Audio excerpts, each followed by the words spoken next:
Bonjour, professeur Mozart. Je suis heureux. Je dis aussi bonjour à tous les étudiants et étudiantes qui sont dans.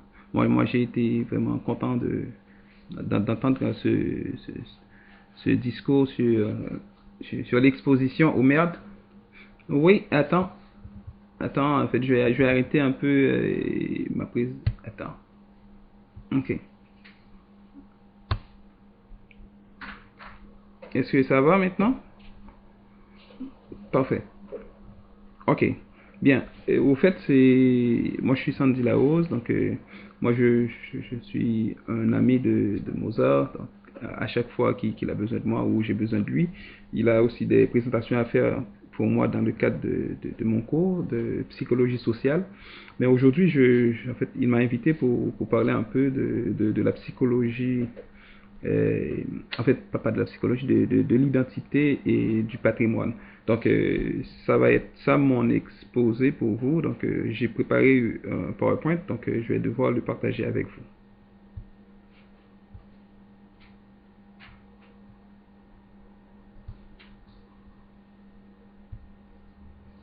Ok, bien. En fait, euh,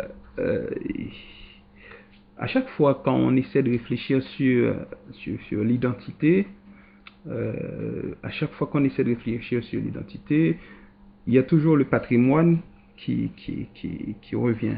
Les questions sur le patrimoine qui revient. À chaque fois qu'on essaie de réfléchir sur le patrimoine, il y a aussi l'identité qui rebondit à chaque fois. Donc, c'est-à-dire, selon moi, il existe quand même un lien entre ces deux éléments.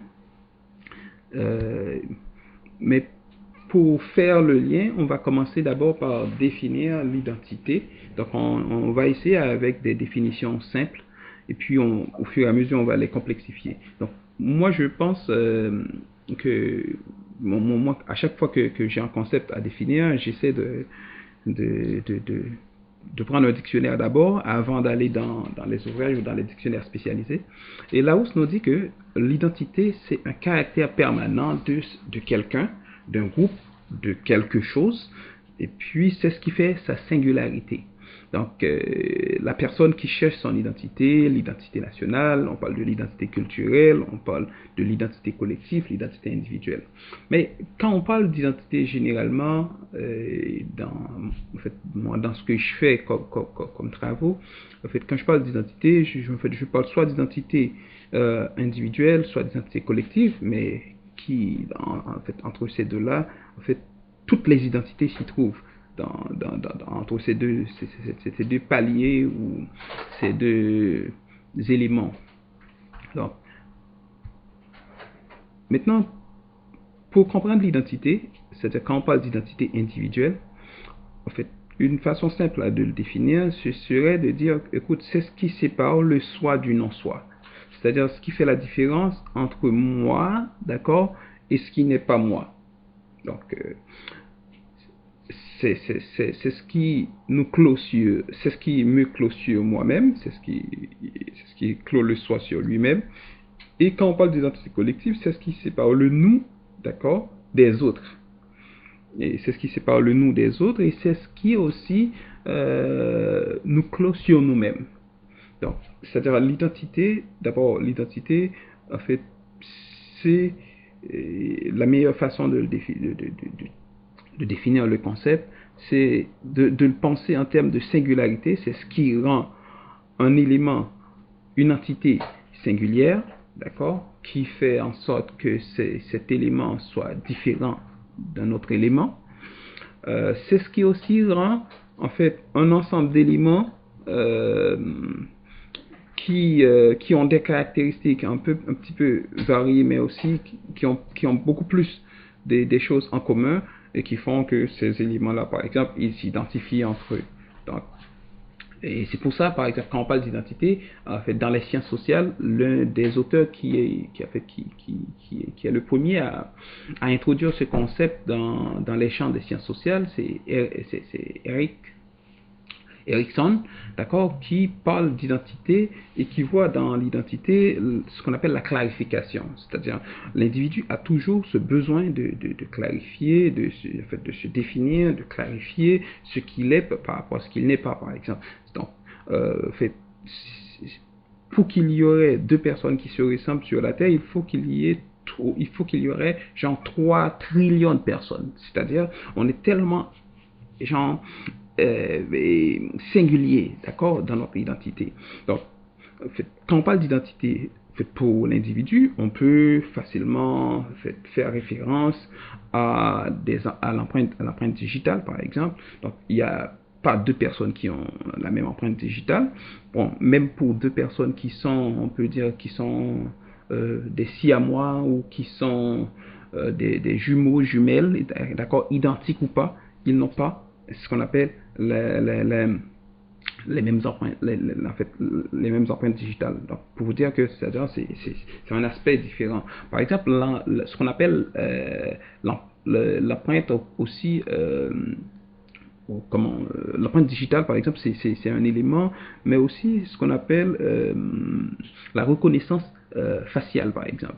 Bon, la reconnaissance à travers, par exemple, l'iris, les yeux, par exemple. Donc, c'est aussi des éléments pour vous dire que, par exemple, quand on parle d'identité, c'est ça.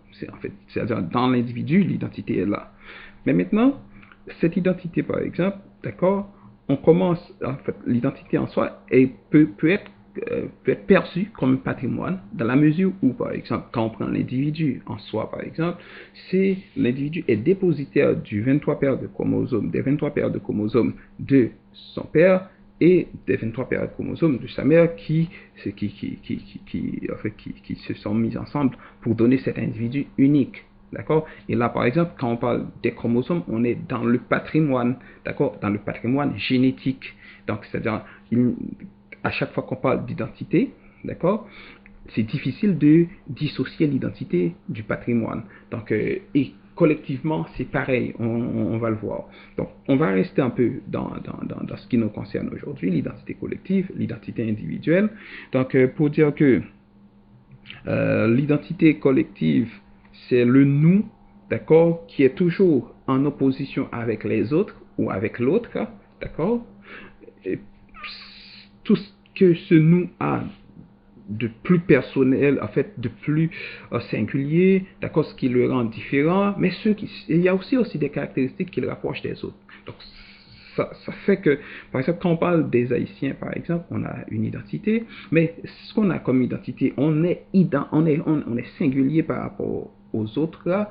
Par exemple, par rapport à un Japonais, on est tellement différent, mais quand on prend un Haïtien par rapport à un Martiniquais, par exemple, il y a beaucoup de ressemblances, beaucoup de ressemblances. Un Haïtien, même par rapport à un Kenyan, par exemple, ou à je sais pas, à un Camerounais. Moi, j'ai des amis, en fait, qui sont congolais. En fait, on a tellement de traits de ressemblance, etc. Donc, aujourd'hui, c'est des choses en fait sur lesquelles il faut qu'on commence à s'interroger pour dire que il y a tellement de choses qui nous rapprochent des autres, mais aussi des choses qui font en sorte qu'on est différent. Quand on prend un Haïtien, un Congolais, si on cherche des différences, il y a des millions de choses qu'on peut utiliser pour dire qu'on n'est pas un Congolais, d'accord, qu'on est haïtien. Donc, pour dire que l'identité, c'est très complexe. Donc, maintenant, en fait, quand on parle d'identité aussi, en fait, on voit l'unicité, d'accord? C'est ce qui nous rend unique. Donc, ce qui fait que chaque personne soit différente des autres. Donc, l'identité aussi, c'est ce qui fait aussi qu'on se rassemble, qu'on est identique. D'accord? C'est vrai qu'on est différent, mais on a aussi beaucoup de traits, de caractère, beaucoup de choses qui fait en sorte qu'on se ressemble, qu'on soit ensemble aussi. Donc, et c'est ce qui forme ce qu'on appelle le collectif. En fait, le collectif, en fait, ce que Max Weber appelle la communalisation, c'est-à-dire des éléments, en fait, qui sont un peu des éléments qui sont un peu qui sont un peu genre très différents des uns, en fait, qui sont différents chez nous, en fait, qui nous distinguent des autres, mais en même temps ces éléments, par exemple, quand on les prend un peu sur le plan macro, Donc, on voit par exemple, c'est des éléments aussi qui nous rapprochent, d'accord? C'est un peu paradoxal et ça produit chez nous une sorte de sentiment d'appartenance, d'accord? Ce que Weber va appeler la communalisation, c'est-à-dire ce que nous, en fait, c'est ce sentiment d'avoir des choses en commun, de partager des choses, de partager des éléments, et puis, en fait, qui nous unit. Alors, en fait, sur ce même, en fait, sur cette même lancée, par exemple, en fait, on questionnait des Français, en fait, qui venaient de la guerre.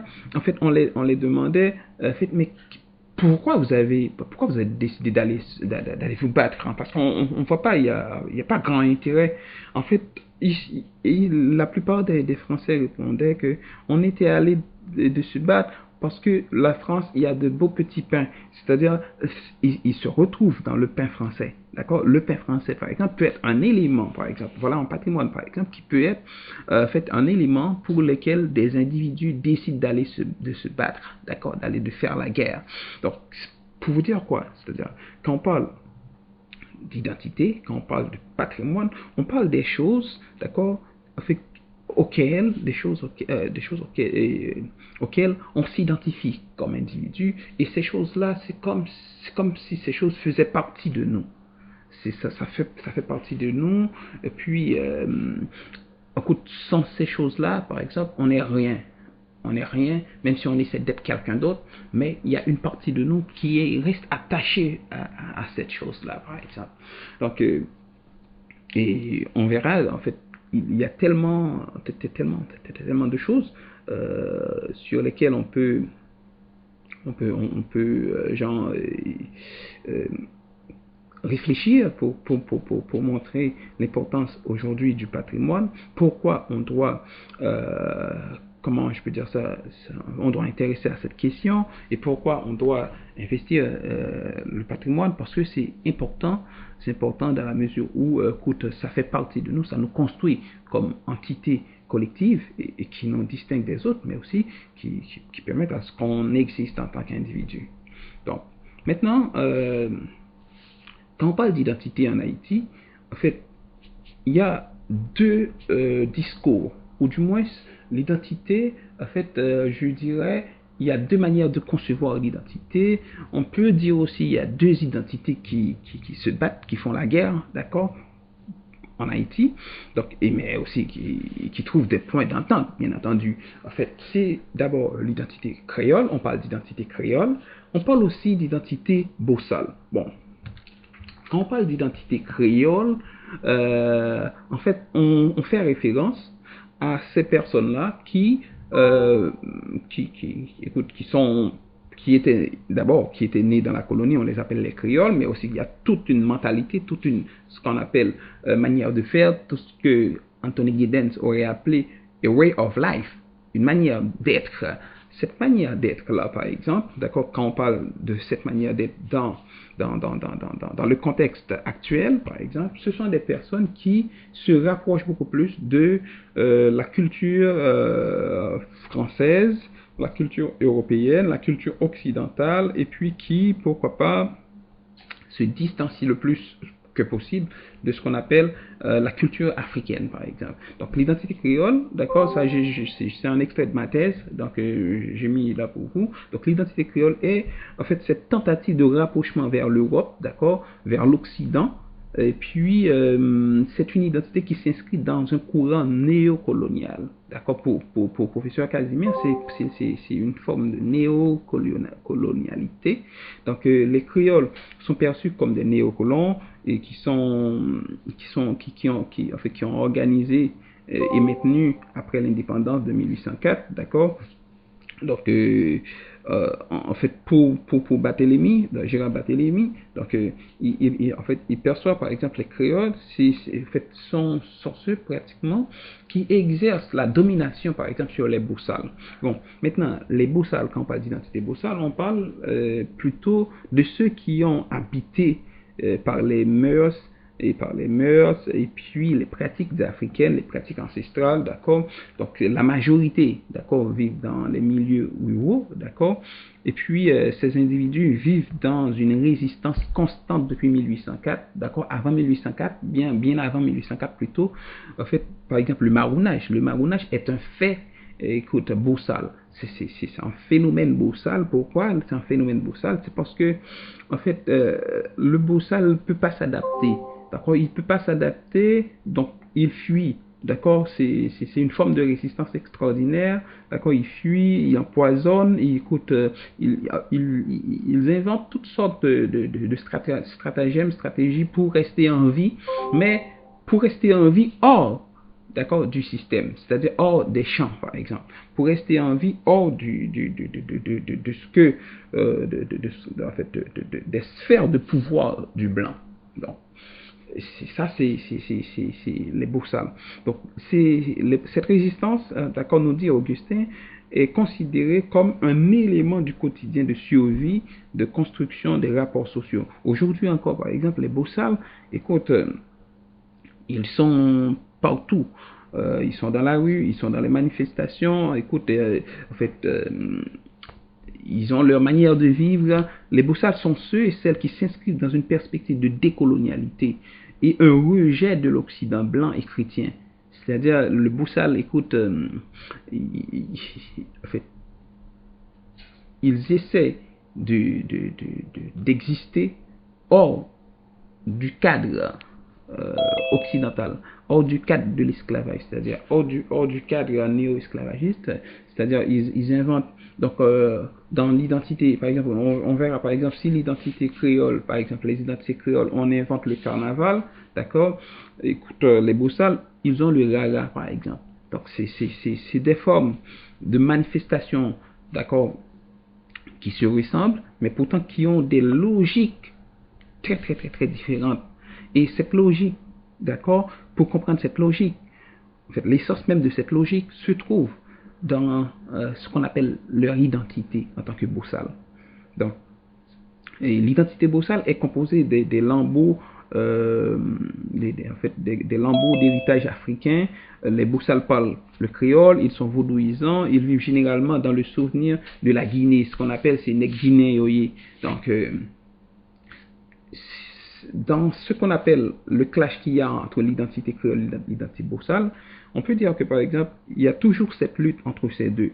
Entre ces deux, en fait, cette lutte entre le français et le créole en Haïti, par exemple, cette lutte entre le vaudou et, et le christianisme, par exemple. Donc, cette lutte entre Moun en dehors, Moun la ville, d'accord.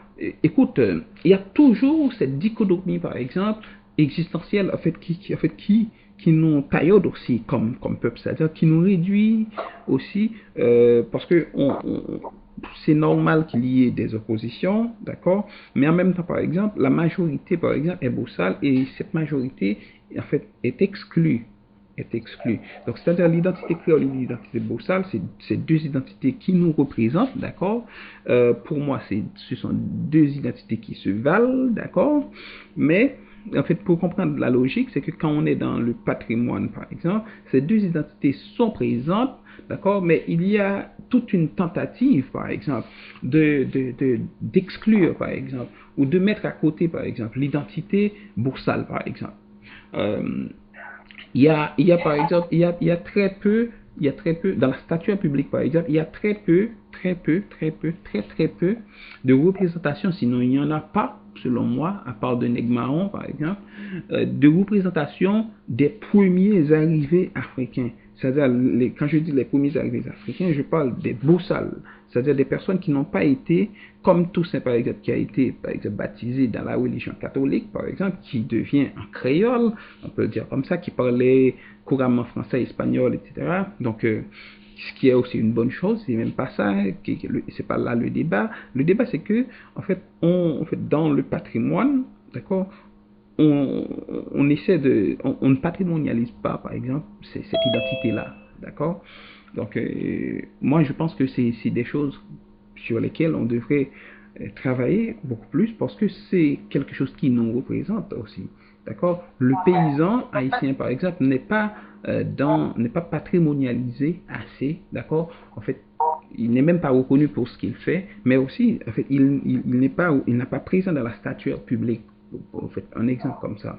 Bon, on va continuer. Par exemple, quand on parle d'identité aussi, on parle d'identité, on parle de quelque chose qui pourrait nous permettre de nous identifier, par exemple. C'est-à-dire ces choses-là, quand on les voit vite fait, on se reconnaît là-dedans. Donc, en fait, j'ai pris pour vous quelques images, par exemple. Quelques images. Donc, par exemple, cette image-là, en fait, quand on voit cette image-là, la citadelle Henri, par exemple, la citadelle d'Haïti, on s'est dit rapidement, mais non, ça c'est la citadelle, on se reconnaît, en fait, même si on est à l'étranger, on voit une image pareille, on se reconnaît dans cette image. Donc, c'est-à-dire, c'est un patrimoine, d'accord, bâti, écoute, et puis on se reconnaît, c'est un immeuble magnifique, gigantesque. Donc, on se reconnaît là-dedans. Mais maintenant, ce qui pose problème dans le contexte haïtien, quand on parle de patrimoine et identité, en fait, avec le concordat, d'accord, avec l'éducation, comment je peux dire ça, francophile qu'on a reçue, avec l'éducation anti-haïtienne qu'on a reçue avec l'Église catholique et les frères institutions chrétiennes, par exemple, on essaie le plus possible, par exemple, de distancier l'haïtien de ce qu'il le représente, mais de ce qu'il est au fait, par exemple. Donc, on peut prendre des exemples quand on prend des sites touristiques, par exemple, des sites, des grottes, par exemple, des sites. En fait, le discours qu'on a, par exemple, c'est des choses diaboliques, c'est des choses qu'il faut éviter. Écoute, on a grandi dans ce discours, donc mais pourtant, en fait, quand ceux qui ont eu la chance d'aller à la faculté d'ethnologie, par exemple, je prends cet exemple, on a visité, par exemple, avec professeur Blo, en fait, par exemple, on a visité des sites, par exemple. On est allé à Saint-Michel de la Talaye, d'accord, dans ce qu'on appelle le Toujab Saint-Francis, Saint-François-Xavier. Et ce qu'on a compris, par exemple, c'est que il faut qu'il y ait un discours scientifique, il faut mettre un discours scientifique sur ces pratiques, d'accord, ces pratiques religieuses, ces pratiques spirituelles, et pourquoi pas, par exemple, essayer de voir quel potentiel économique qu'on peut développer à partir de ces ressources-là. D'accord. Là, on a ça, facilement on peut reconnaître ça, mais ici, là, tout le monde ne va pas reconnaître cette image. Je fais exprès de ne pas mettre la deuxième à droite, donc au milieu. Donc, très peu de personnes vont reconnaître cette image. Au fait, c'est un patrimoine extraordinaire ici. Ça, c'est le palais 365 portes. Mais quand on parle du palais 365 portes, bon, même le fait d'avoir cette idée, c'est une idée de génie, de faire un palais qui comporte le même nombre de portes que, par exemple, qu'une année, par exemple. C'est extraordinaire. Donc, vous voyez, c'est cette, comment je peux dire, cette harmonie entre le patrimoine et la nature en soi, d'accord. Donc ça c'est une idée de génie de Christophe, par exemple. Quand on voit ici l'armoirie, par exemple, donc ça nous permet de nous identifier, on le voit partout, on se reconnaît là-dedans. Donc pour vous dire que c'est des choses intéressantes, d'accord, à montrer. Et en fait, on se reconnaît là-dedans. Quand on le voit, on sait que c'est le drapeau haïtien, c'est nous, d'accord. Donc, mais là, par exemple, ici, le quatrième image, ou du moins, première image en bas, d'accord, à gauche, en fait, très peu de personnes vont se reconnaître là-dedans. Pourtant, c'est une image aussi qui nous identifie. Parce que c'est, en fait, notre première armoirie. D'accord. C'est ce qu'on appelle, parce que ce qu'il faut comprendre, quand on est né comme nation, on est né comme,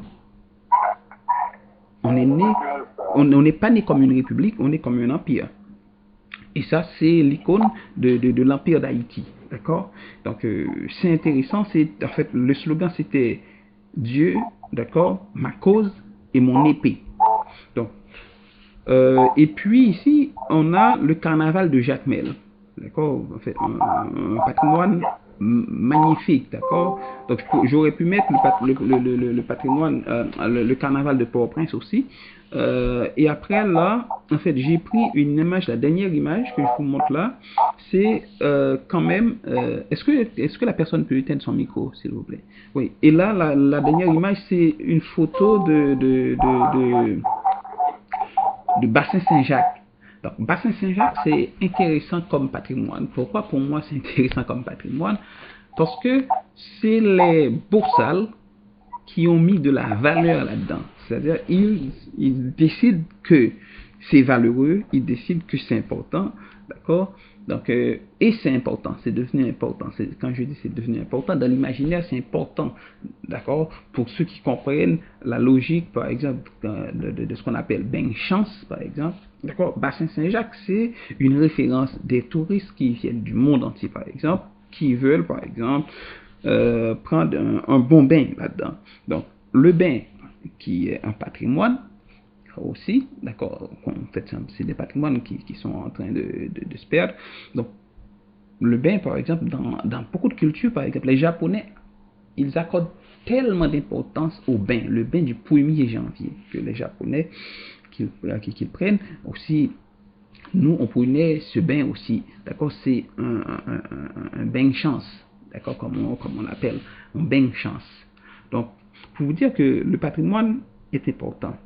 Mais quand on parle de patrimoine, quelqu'un nous dit UNESCO. UNESCO nous dit que le patrimoine, c'est l'héritage du passé dont nous profitons aujourd'hui et que nous transmettons aux générations à venir. Donc, nos patrimoines culturels et naturels sont deux sortes irremplaçables de vie et d'inspiration.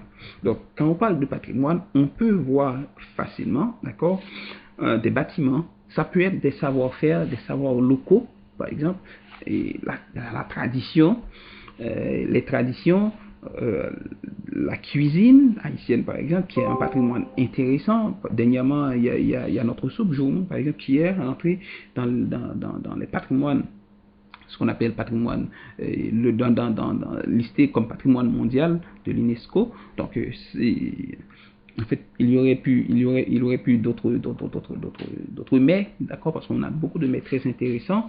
Donc, les sciences, les techniques, c'est-à-dire les manières de faire, par exemple.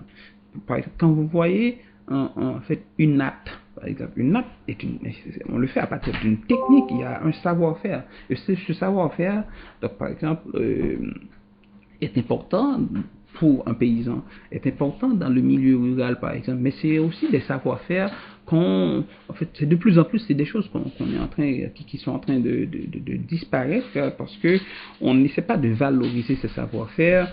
Donc, et pourtant, même, en fait, par exemple, si on prend, en fait, les nappes par exemple, c'est tellement important, même en milieu, on peut dire en milieu urbain, c'est des choses qu'on pourrait utiliser pour plein de choses, parce que ça nous permet de bien nous reposer, etc. C'est pas le même feeling, c'est tellement intense, important. Mais on peut prendre d'autres exemples de patrimoine, tels que le drapeau, d'accord, le drapeau haïtien, le drapeau, quand on parle de drapeau, est-ce que c'est le drapeau de l'Empire, le drapeau de la République, donc la danse haïtienne, la musique, d'accord, le carnaval, le raga, on en a parlé, la langue ou les langues, les sites, d'accord. Et quand on parle de patrimoine, par exemple, le français est un patrimoine, d'accord, il faut le dire, d'accord, tout comme le créole est un patrimoine. Donc, maintenant, patrimoine mondial, quand on parle de patrimoine mondial, on parle de quoi? Au fait, quand on parle de patrimoine mondial, c'est comme, moi j'essaie de le définir comme ça. Donc, c'est le fait de déposséder provisoirement, ou du moins dans l'imaginaire, un peuple de quelque chose, et pour faire de cette chose, en fait, un patrimoine mondial, c'est-à-dire que maintenant cette chose appartient au peuple du monde entier. Donc, c'est-à-dire, donc, c'est une forme de valorisation aussi, d'accord, d'un patrimoine qui était dans un pays. Maintenant, on dit, écoute, cette chose-là maintenant, écoute, c'est tellement important, donc on pense qu'il nous appartient tous, d'accord, en tant qu'humain, d'accord. Donc, le patrimoine universel, c'est ça. Donc, le patrimoine universel, c'est ça. Bien. Maintenant, patrimoine et identité, ou identité et patrimoine. Donc, pour comprendre, il faut savoir que chaque famille de patrimoine comporte plus ou moins 6 types de patrimoine. C'est-à-dire, en fait, on a des patrimoines ici, on a des meubles et autres objets, on a des traditions et savoir-faire, on a les paysages, par exemple, notre climat, par exemple, on a des personnages, et puis ça peut être, on a aussi des lieux et des événements, par exemple, on va prendre par exemple euh, la bataille de Vertières, par exemple. La bataille de Vertières, c'est un patrimoine. C'est un patrimoine tellement vrai que, par exemple, on a l'impression que c'est la seule chose qu'on ne peut pas voler à l'haïtien. On a volé, on tente de tout voler, mais on ne peut pas voler la bataille de Vertières. Donc, c'est un exemple de événement, d'accord, qui est un patrimoine. Mais, par exemple, Capois la mort, par exemple, c'est un patrimoine. D'accord.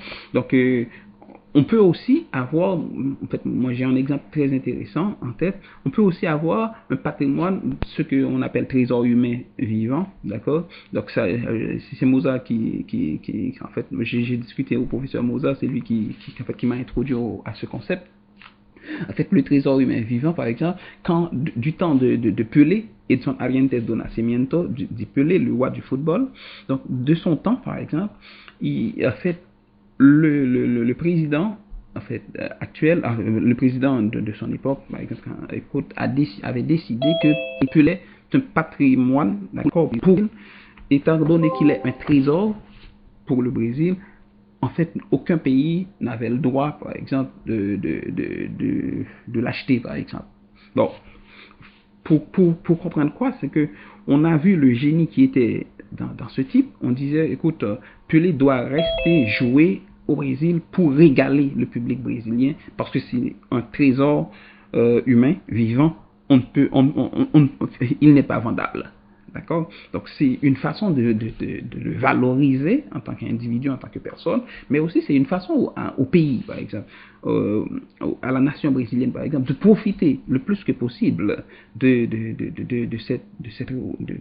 cette ressource extraordinaire qui était Pelé, d'accord, de son talent, et qu'il était fabuleux, extraordinaire. Donc, ce qu'il faut comprendre par là, c'est que, donc, quand on a un patrimoine, il faut le valoriser. Et sans le valoriser, écoute, c'est comme si c'était plus un patrimoine. Donc, maintenant, j'ai pris un exemple pour vous. Donc, et c'est important que je partage cela avec vous. En fait, en Haïti, on a l'impression, par exemple, quand on parle de patrimoine, on parle seulement des monuments, des sites qui sont liés soit à l'histoire ou soit au vaudou, par exemple. Par exemple, on parle des grottes, d'accord.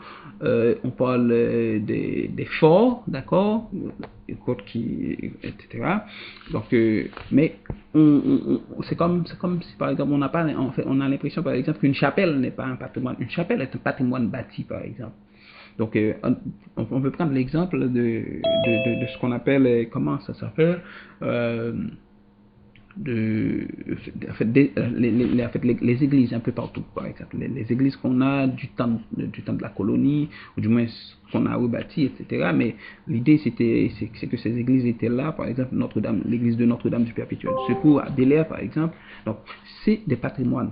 D'accord. Donc, c'est-à-dire, j'essaie de prendre un exemple typique et de vous donner plusieurs types de patrimoine plusieurs types de patrimoine qui peuvent découler de ces éléments-là, par exemple. Par exemple, on peut prendre patrimoine bâti, par exemple, et une chapelle. Et dans la chapelle, par exemple, on trouve des objets, d'accord, liturgiques. C'est des patrimoines mobiliers, d'accord, encore faisant partie de cette même famille-là, par exemple. Et on peut prendre, par exemple, patrimoine immatériel, d'accord, c'est-à-dire des pratiques qui se font à l'intérieur, par exemple, de cette chapelle, par exemple, qui est la cueillette, par exemple, de l'eau de Pâques.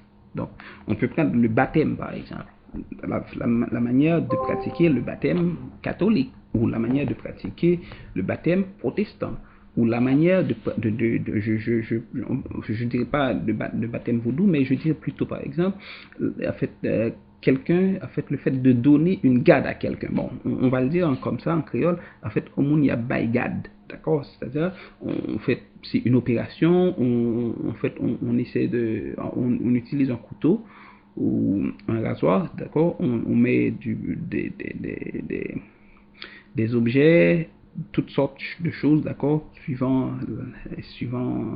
les lois, suivant le Ougan, d'accord, on le met dans le poignet, je pense, gauche, d'accord, de la personne, etc. Donc, mais il y a tout un rituel, par exemple, ça c'est un patrimoine, d'accord, et cette patrimoine, par exemple, c'est un patrimoine immatériel, par exemple. Donc, mais le paysage aussi, d'accord, c'est-à-dire le presbytère et les cimetières, c'est des patrimoines, par exemple, le cimetière de Port-au-Prince. Donc, c'est des patrimoines. Donc maintenant, en fait, pour synthétiser un peu plus en fait, quand on parle de patrimoine et identité en Haïti, on parle, en fait, quand on parle le créole, d'accord, le créole, c'est un patrimoine qui nous a été légué, en fait, de nos parents captifs africains, d'accord, donc, mais aussi, cette langue-là, par exemple, la manière dont on parle le créole, fait de notre créole quelque chose d'unique. Unique dans la mesure où, par exemple, quand on parle de créole, on ne parle pas comme le martiniquais, on ne parle pas comme le guadeloupéen, on parle un créole haïtien. Et quand on parle le créole haïtien, il faut voir plus que le créole haïtien. Il faut voir, par exemple, l'influence de cette langue sur toutes les autres langues qu'on parle. C'est-à-dire, le créole influence mon anglais, d'accord? Le créole influence mon français, le créole influence mon espagnol. C'est-à-dire, quand j'essaie de parler en espagnol, en fait, c'est toujours des structures de créole qui viennent dans ma tête, d'accord? Donc, quand je parle en français, même si je parle en français, donc, la structure de ma langue maternelle, qui est le créole, influe ma façon de parler. À moi et Moussa, on faisait toujours des blagues comme ça, et des personnes qui parlent, on dit, écoute, voilà, lui, ça, c'est un haïtien. On peut même distinguer, la personne est en train de parler français, moi, je peux facilement, avec beaucoup d'aisance parfois, dire, écoute, lui, il vient de l'Europe de l'Est, il vient du Sénégal. Si c'est un Européen, je dis il vient de l'Europe de l'Est. Si c'est un Sénégal, oui, lui, il a beaucoup grandi en France, etc. Écoute, même si la personne parle une autre langue, on peut facilement, genre, essayer de trouver sa nationalité à partir de la prononciation de sa langue. C'est extraordinaire, c'est parce que la langue est un patrimoine, et étant donné que c'est un patrimoine, ça influe toujours l'individu. Mais maintenant, c'est-à-dire, il ne faut pas voir, quand je parle du créole comme patrimoine, il ne faut pas voir seulement le créole. Oui, le créole en soi comme langue est un patrimoine, mais le créole, en fait, influe notre manière de penser, d'accord? Influe notre cosmogonie, notre vision du monde. Le créole influe ça. Donc, le vaudou, par exemple, quand on parle du vaudou, il ne faut pas comprendre le vaudou seulement comme une religion. Oui, ça peut être une religion dans la mesure où on peut définir la religion comme étant le rapport fait, des sujets entre eux, et le rapport de ces sujets avec un dieu ou des divinités. Oui, le créole, en fait, le vaudou peut être en ce sens une religion, mais le vaudou est plus qu'une religion. Le vaudou est une spiritualité. C'est-à-dire la spiritualité vaudou, d'accord, plus, moi je pense que le vaudou est plus spiritualité parce qu'il n'y a pas de code écrit, en fait, parce que les religions, l'une des différences qu'on essaie de faire, c'est-à-dire les religions sont codées, il y a des codifications, c'est-à-dire je peux vous dire, écoute, mais non, ce que tu fais n'est pas bien, il faut aller lire dans Exode 14, verset 14, d'accord, l'Éternel combattra pour vous et vous gardez le silence, etc. Donc, c'est-à-dire, les codes comme ça n'existent pas dans le vaudou. Ce qui existe dans le vaudou, par exemple, c'est des pratiques de vie, d'accord, des manières de faire, et on s'entend dessus, d'accord, oui c'est oui, non c'est non. Moi j'écoute pas rien mettre. C'est des pratiques, c'est des visions du monde qu'on partage comme haïtiens. Liberté ou la mort, tout cela c'est des pratiques, d'accord. Donc maintenant, on peut être haïtien et ne pas être vaudouisant, c'est pas là le problème, c'est correct, c'est même correct, c'est pas un problème. Ce qui n'est pas correct, c'est le fait qu'on soit haïtien et qu'on rejette le vaudou comme patrimoine. C'est-à-dire, moi je suis pas pratiquant du vaudou, d'accord, donc je connais rien dans le vaudou, mais je pense que je suis un vaudou. Vaudou dans ma façon de voir le monde. C'est-à-dire, quand je me reconnais à partir de mes origines, par exemple. J'ai été, par exemple, comment je peux dire ça, fils de captifs africains, et puis on a pris la liberté, d'accord, on est devenu libre, d'accord. En fait, cette identité-là, par exemple, c'est une identité, par exemple. Je me reconnais dans cette identité d'indépendance, dans cette identité de liberté, dans cette identité, par exemple, je pars à la conquête du monde pour libérer, pour le libérer. Donc, je me reconnais dans Dessalines. C'est-à-dire, quand on est dans la danse, on est dans ce qu'on appelle. Donc, le vaudou est plus qu'une religion, plus qu'une spiritualité, c'est une manière de penser le monde non blanc, d'accord. Le monde est non blanc, le monde est non christianiste, le monde est non capitaliste, c'est-à-dire c'est un monde par exemple pour tous, d'accord, ensemble, comme frères, comme sœurs, et puis un monde où l'on a des droits et des devoirs, d'accord, un monde où il y a moins de pollution, ça c'est le vaudou qu'il a pensé avant tout ce que vous voyez que l'Occident est en train de dire là, aujourd'hui sur l'écologie, d'accord, il n'y a pas une religion ou une spiritualité plus écologique que le vaudou par exemple. Donc, c'est-à-dire tout cela, ce patrimoine-là par exemple, il faut le protéger. Quand je dis il faut le protéger par exemple, comme intellectuel, il faut avoir une position comme Jacques Roumain qui n'était pas croyant, d'accord, mais qui, écoute, a défendu le vaudou avait dans ses lettres, avait fait dans ses échanges avec Père Poisset. Donc, pour vous dire quoi, c'est que il faut comprendre la position de Jacques Roumain, c'est pas une position de croyant, mais c'est une position d'intellectuel qui savait que par exemple le vaudou est un patrimoine, il faut le protéger contre le catholicisme, qui est aussi un patrimoine haïtien, qui est devenu un patrimoine haïtien aujourd'hui, parce qu'il y a la religion catholique haïtienne. Pourquoi je dis ça? Je le dis, c'est simple. Si on s'en va si on se va dans une église catholique à Québec, par exemple, on ne va pas trouver des instruments, par exemple. La façon dont on pratique le catholique aujourd'hui en Haïti, le vaudou l'a beaucoup influencé. Et écoute, moi je suis content. Pourquoi je dis que je suis content? Parce que, écoute, le vaudou, c'est plus qu'une religion, c'est cette manière de faire, par exemple. Quand on s'en va dans une croisade, dans ce qu'on appelle, on les appelle croisades, jeûnes, etc., tout ce comme on appelle ça comme vous voulez.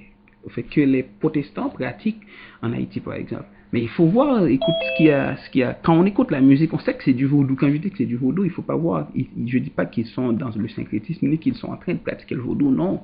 Moi, je dis qu'ils sont dans une dynamique de chrétienté, par exemple, haïtien, qui n'est pas la chrétienté québécoise, qui n'est pas la chrétienté américaine, anglaise, etc. Non. On est dans le danser haïtien, on est dans le vaudou, d'accord, sans même être dans le vaudou, d'accord. On peut faire on peut épiloguer, faire tout un débat dessus, mais pour vous dire que par exemple c'est extraordinaire quand on voit vaudou, il ne faut pas voir la religion, il faut voir plus cette manière d'être.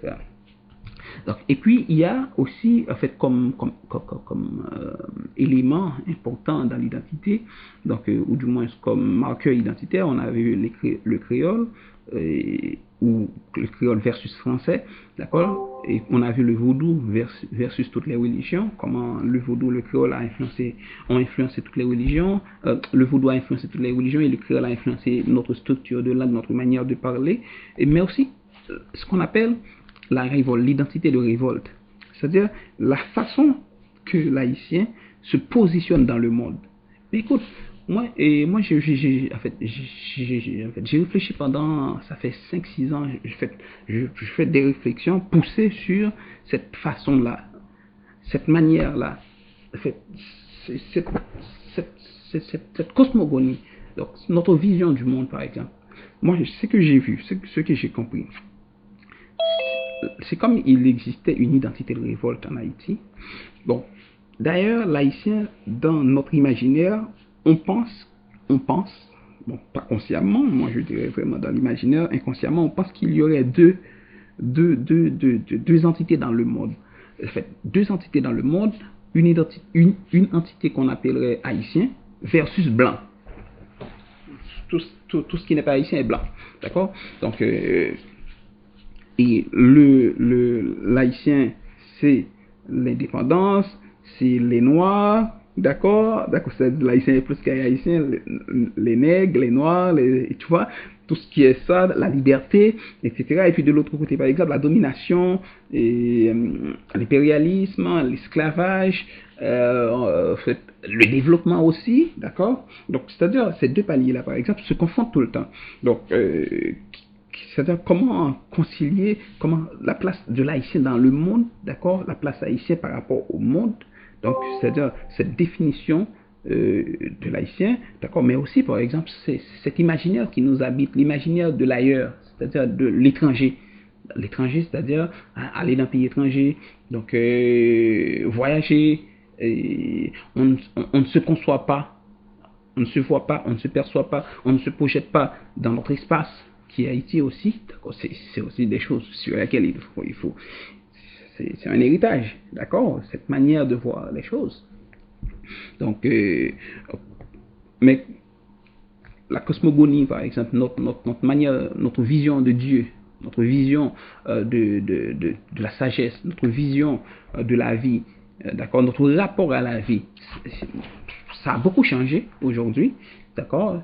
En fait, il fut un temps, 20 ans de cela, par exemple, quand quelqu'un mourait, en fait, dans la rue, par hasard, je sais pas, la personne est tombée, la personne est morte, il y avait quelqu'un qui venait avec un drap blanc, d'accord, pour couvrir la personne. Les draps blancs faisaient partie de ce qu'on avait, de ce que le monde devrait avoir chez eux, d'accord. Mais maintenant, aujourd'hui, on fait, c'est un peu compliqué, donc c'est facile d'ouvrir votre téléphone, d'entendre, écoute, si la pluie vient de tuer 20 personnes ici, il y a quelqu'un qui vient de tuer 5 personnes là-bas, etc. Donc, pour vous dire que, en fait, il y a beaucoup de choses qui ont changé, mais en même temps, en fait, il faut faire en sorte que ça ne devienne pas un patrimoine aussi. La violence peut être un patrimoine immatériel, d'accord? Donc, il faut vraiment lutter pour que ça n'arrive pas. Ok?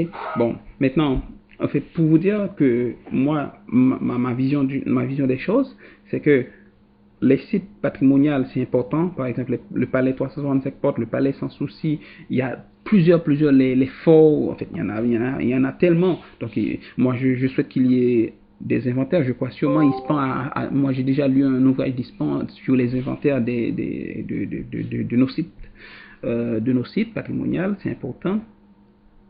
Sur nos sites, et puis la danse, par exemple. La danse, c'est un patrimoine extraordinaire. C'est extraordinaire. Par exemple, de plus en plus, les danses sont en train de disparaître. On est en train de perdre nos danses. Par exemple, croiser les 8. C'est très peu d'étudiants ici, sûrement, ou du moins de cette génération, ne connaît pas cette danse-là, qui est une danse extraordinaire. D'accord. Moi, j'ai déjà eu la chance d'assister à ce qu'on appelle un banda ou une banda. C'est cette danse-là qui est aussi très intéressante.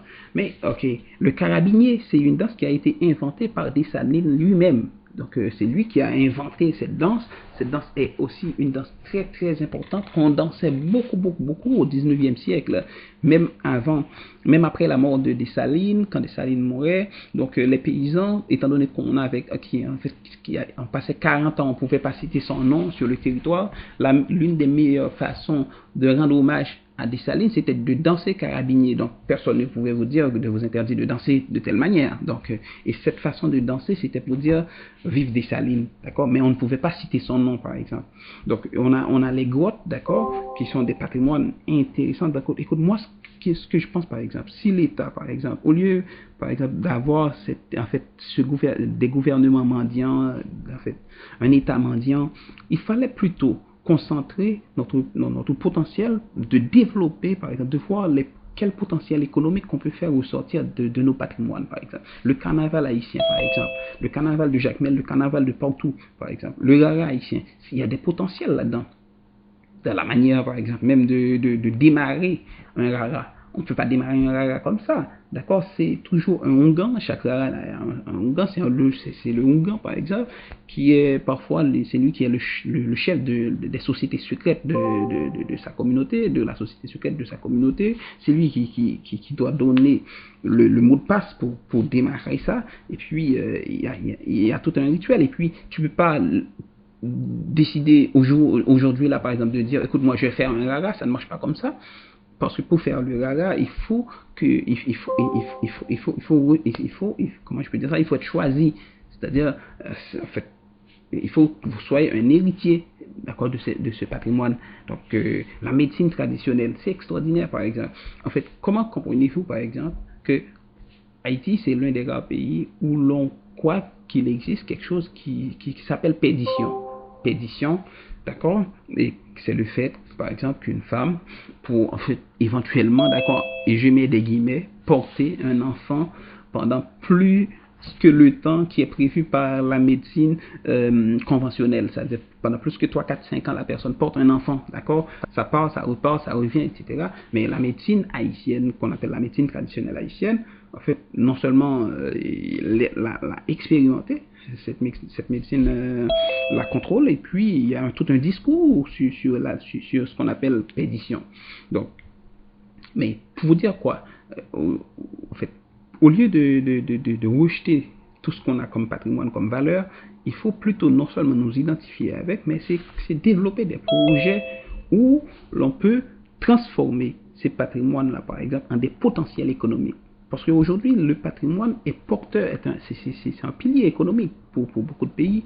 Ça peut, écoute, par exemple, voilà ce que Mozart, professeur Mozart et Jean-Ferrand Mozart, ils viennent nous présenter tantôt. Professeur Ferrand, il nous a montré, par exemple, comment s'est passée une exposition. Moi, j'ai assisté à l'exposition, c'était merveilleuse, cette exposition, sur le caca, la merde. Bon, imaginez-vous, par exemple, nous, on a tellement de choses. On a des choses qui sont plus importantes que le caca. Vous êtes d'accord avec moi? Un peu, moi j'imaginais, par exemple, qu'on pourrait faire, par exemple, un musée du vaudou en Haïti.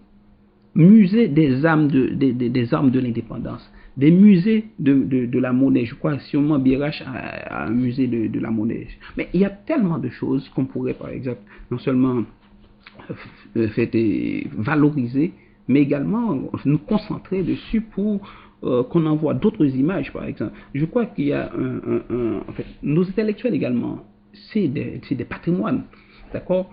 En fait, hier, j'étais en train de suivre une conférence et puis j'ai entendu en fait, l'anthropologue disait que c'est Georges Devereux qui a inventé l'ectopsychiatrie. Mais écoute, on le sait bien que par exemple, même Georges Devereux, il le disait, c'est pas lui qui a inventé l'ethnopsychiatrie, c'est notre, non, en fait, comment, c'est Lumas, c'est notre intellectuel, le fils de Jean Price-Mars, qui l'a inventé, le concept ethnopsychiatrie.